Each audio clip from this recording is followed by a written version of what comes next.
Get us underway in this half hour of the programme. We have Alex Norris. Alex is the Home Office Minister, and he joins us this morning there from Westminster. Alex, good morning to you. Alex, just wondering, are you happy so far with what the Prime Minister is reporting from Beijing? Morning, Eamon. Morning, Nana. Thanks so much for having me. Yes, some very, very exciting news coming out overnight from Beijing.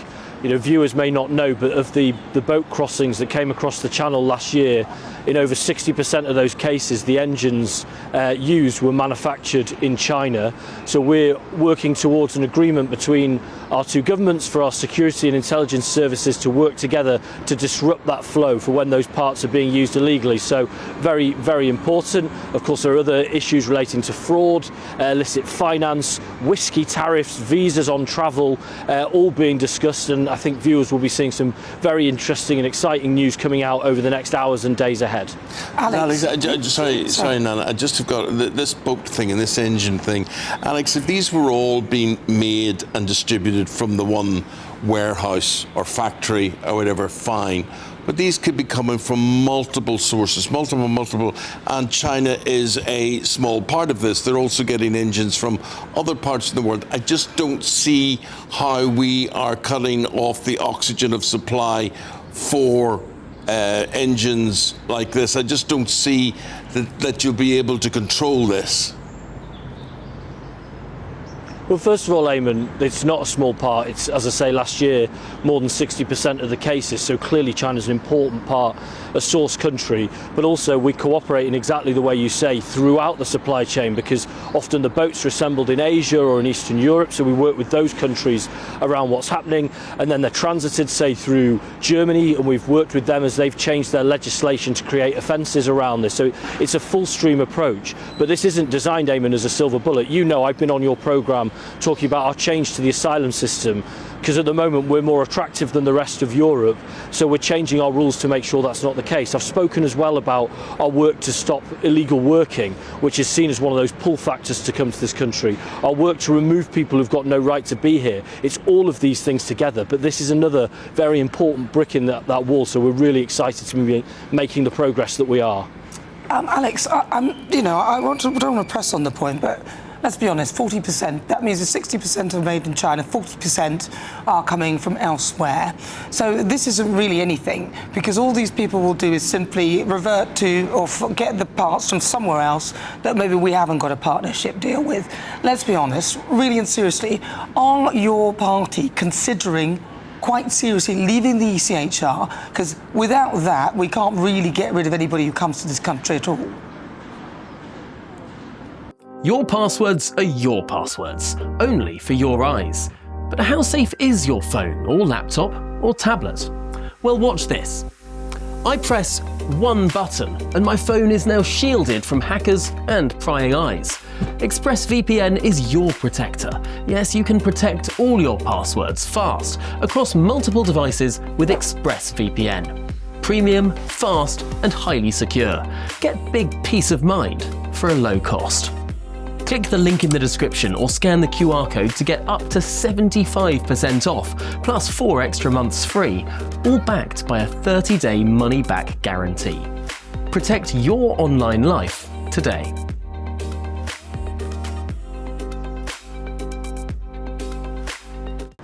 Well, Nana, I've got to disagree on multiple points there. First of all, it isn't as simple as if this part of the market was turned off, they'll just be able to go elsewhere. It will be difficult to source these boats. Anything that makes either the supply less regular, anything that makes the supply more expensive is disruptive. So that is a good thing in and of itself. But the idea that we would be better off, what I've put in front of you, both in terms of what we're doing with the parts, but also the changes we're making to the asylum system, the removals we're making, they're real changes, as opposed to leaving an international agreement that would leave us then scrambling to rewrite our returns agreements that we do have, leave us having months and if not longer spinning our wheels around the implications of it. That's not real action. That's action designed for press releases. What we're offering are real solutions to the problem, all of which can be done within our existing human rights responsibilities. So, I appreciate you have a different view to that, but ours, I would very strongly say, will be the more impactful way forwards. Okay, well, I just want to very briefly ask you about Rwanda then, because Rwanda was acting as a deterrent, as we understand, because some people were worried about it. We know this because we've interviewed and spoken to migrants who weren't planning to come across until the government changed. Okay, but it turns out that Rwanda are looking to sue us for 50 million because apparently it wasn't signed off legitimately. We didn't sign off and properly close and cancel the deal.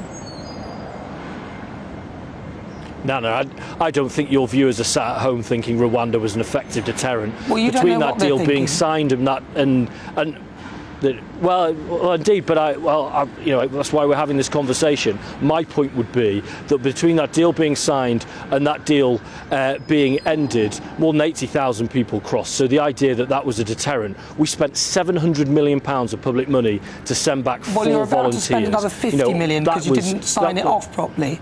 What about the 50 million, though? Well, Nana, we're contesting that. We don't believe that's right. We, as always, will be working with the British taxpayers' best interests at heart, so we are opposing that, we disagree with that, and we don't want to be spending that money. Alex, it is fascinating listening to you and hearing a different point of view. And you say you don't think our viewers would be sitting at home thinking Rwanda was an effective deterrent or whatever. I do have to say to you, my friend, they do think. They did think. They really thought. And they missed it not being implemented. They were very angry that it wasn't implemented. I'm just saying that. I'm not saying that it would have succeeded or anything else. No, I appreciate but that. The feeling from people out there was they wanted something done, something strong, and they thought Rwanda was it. But Eamon, the point I'd make, because I know your viewers, are intelligent or well-read, and they look at the evidence, they would know that it just didn't work in that way. That actually tens and tens of thousands of people crossed because they thought there was no danger of going back to Rwanda. What we're showing, we've made significant increases in the number of people removed from this country because they've no right to be here. That's a much more effective deterrent. Yeah. Similarly, the view of Britain has always been, come to Britain, you'll be able to work illegally, you'll be able to live in a hotel. Well, we're changing that as well. Those are real deterrents. So, I appreciate people want to see that change, and they're impatient for it, and I get that. Alex, there's so much I want to talk to you about, so much I want to contest with you here, because when you talk about deterrence and you look at this one in, one out policy with France, that everybody said from the start, look, this is a lot of rubbish, this isn't going to work, it ain't going to happen. And you know what, my friend, it has not. You can't say that that is working or that that is a deterrent. I disagree with that, but on your point on there is so much to talk about, that's why I'm always so keen to come on the show, and I'm grateful that you always put me on, and I'll always want to have those conversations with you and with your viewers. This was a pilot. It was always small numbers, but designed to prove that you can operationalise between two neighbours a system where people who come in ways they're not supposed to can be returned. We are demonstrating that. It's not finished yet, but we are demonstrating that that's possible. It's something we want to build out from, but it sits within, that of course is in the hundreds. It sits within removals of more than 50,000 people since we took office. So, there are many ways to do it, of which our one in, one out deal is an important one. All right. Can I just ask you, I just want to ask you about this. It's on the front cover of the Telegraph. It's about Keir Starmer, and many years ago he called for British troops to be investigated in Iraq. Now, a similar thing is happening right now, of course, removing protections for troops who have gone out to fight. Now veterans are being prosecuted years later.